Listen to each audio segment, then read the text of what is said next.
একটি অন্ধকার রাতে গ্রামের ছোট্ট একটি কুঁড়ে ঘরে একদল বন্ধু মিলে ভূতের গল্প শুনতে বসল। তাদের মধ্যে একজন রাহাত তার দাদার কাছ থেকে শোনা একটি পুরনো গল্প বলতে শুরু করলো। অনেক বছর আগে গ্রামের এক প্রান্তে ছিল একটি পুরনো বটগাছ। সবাই বিশ্বাস করত বটগাছটি অভিশপ্ত। রাতের বেলা কেউ সেখানে যেতে সাহস করত না, কারণ শোনা যেত বটগাছের তলায় একটি ভূত বাস করে। সেই ভূতটি নাকি রাতের অন্ধকারে পথিকদের ভয় দেখিয়ে তাদের পথভ্রষ্ট করত। একদিন গ্রামের এক সাহসী যুবক করিম সেই ভূতের সত্যতা যাচাই করতে বটগাছ তলায় যাওয়ার সিদ্ধান্ত নিল।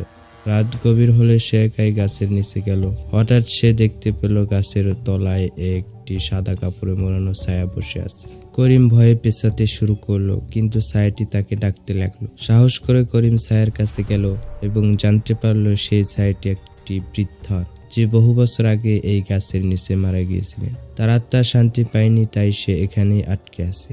করিম বৃদ্ধার আত্মার জন্য প্রার্থনা করলেন এবং পরের দিন গ্রামের লোকজনের সাহায্যে সেখানে একটি পূজার আয়োজন করল। এরপর থেকে আর কেউ সেই ভূতটিকে দেখতে পায়নি।